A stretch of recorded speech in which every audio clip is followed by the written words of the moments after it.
Hi, thanks for tuning in to Parental Playdate today. Today we're going to review the Press and Stay Sensory Blocks by Infantino. Infantino is a great company. They are known for their smartly designed products, and they are all about the user and the user experience, the family interacting with the child and how they interact with their products. So let's just, I guess, get right into the product. We got the 24 set, and so this was the perfect amount of blocks for us and for our son. Yeah, definitely enough blocks. I do not like too many blocks. I already have so many things around the house I step on. It drives me crazy. So I feel like this was just the right amount. I left some blocks in here so you could kind of see what it would look like on the shelf, for uh, those who are, aesthetically inclined. And this, where did I put it? Right here is the box, and these are the rest of the box. So and I'm sure there's a couple floating around the house still too. So there's quite a few to play with.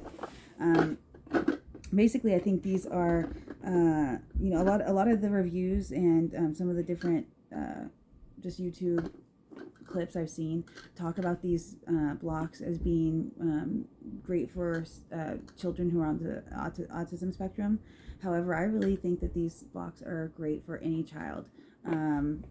And there are so many things that you can do with them, and I think my son took to them immediately.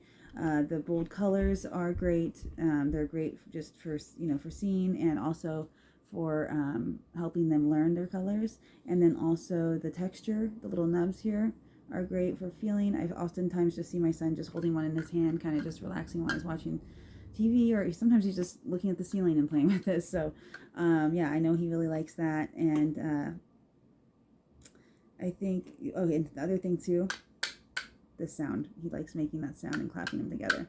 And as you'll see when I'm doing that, the blocks attach together super easily. So yeah, so that's awesome. They come apart super easily, and it just takes away a little bit of the frustration for the kiddos as far as being able to build and actually having them attach and not topple over really easily. So you can build sideways, you can build up, and you can also build down. If I can get this to stay there. And unlike other blocks, you don't have to put them perfectly one on top of another. I keep thinking that this thing behind my head looks like it's coming out of my head, so I'm kind of like trying to move. But yeah, so you don't have to put them perfectly on top of one another. You can build them, and they can be a little bit off center or really off center. Let me do this right here. I don't have a little base to put these on, so and they stay. So that's really the fun and unique thing about these blocks. If you don't want to be limited to just cubes, they have other products, I believe. I don't know if Infantino themselves do, or if these are just other companies, but I do know that there are other products that you can use and use them with these and make all kinds of things: houses, cars, robots, trees. So they have different shapes and things, and they have little nubs so that you can attach them right together, just like these. So you aren't limited. Each block is 2 by 2, so 2 inches by 2 inches, which is great because it minimizes that choking hazard. And we just that's great. My son does like to put these in his mouth. We did just wean him off of small paper products around the house, and so luckily these aren't as chewable. And I'm kidding, but really these are BPA free, so that's good. And that kind of gives me a little bit of peace of mind. And yeah, so again, if you want to clean these, that's also a good idea too. Every so often, spraying something on there that's non-toxic and wiping it down gently, or even just lightly spraying it with water or a soapy solution with water, and making sure that you rinse it off. But one of the things that I read, see that one there. One of the things I read from another user was that they, if you submerge these in water, they become, there's water, the water will come kind of leak into the seams right here. And so that was an issue. So I wouldn't recommend taking them into the bathtub unless you don't mind and you're okay with that. And then, that's fine. But if you don't want any water locked in here, I would definitely say do not submerge.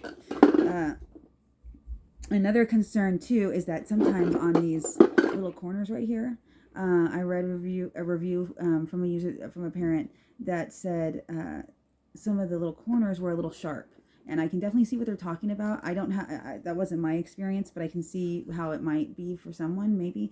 And so I would definitely check these before you give them to your kiddo, just to make sure there's no sharp edges, and definitely even the younger ones, maybe 6 months or whatnot, because it might be a little bit easier to scratch their face or something, and so I would hate for that to happen. So yeah. As far as any other kind of things to be concerned about, I'm trying to look at my notes here. Yeah, I don't think I can think of anything.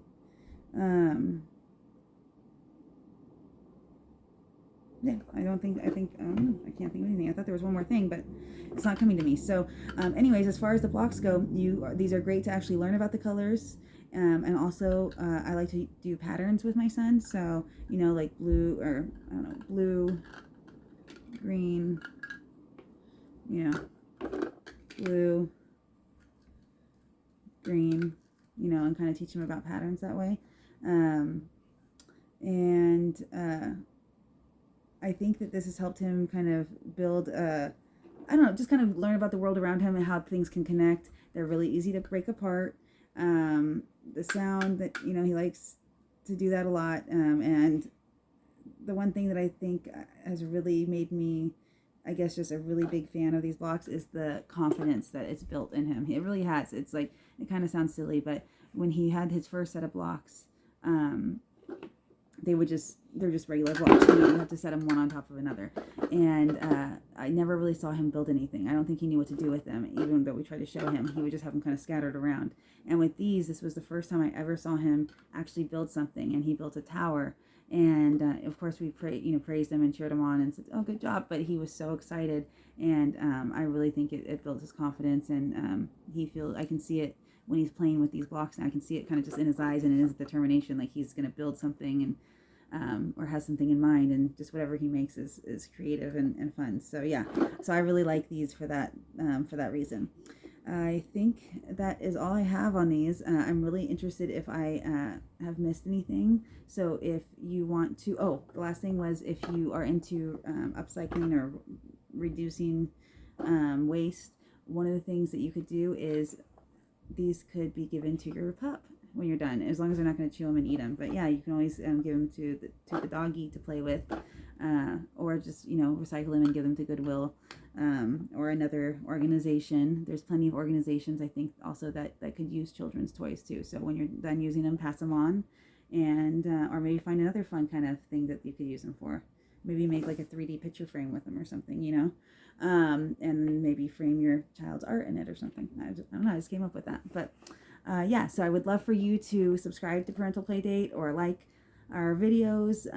Please comment if you have anything to share. We'd love to hear from you, and really appreciate you tuning in, and I hope you have a great day. Thanks.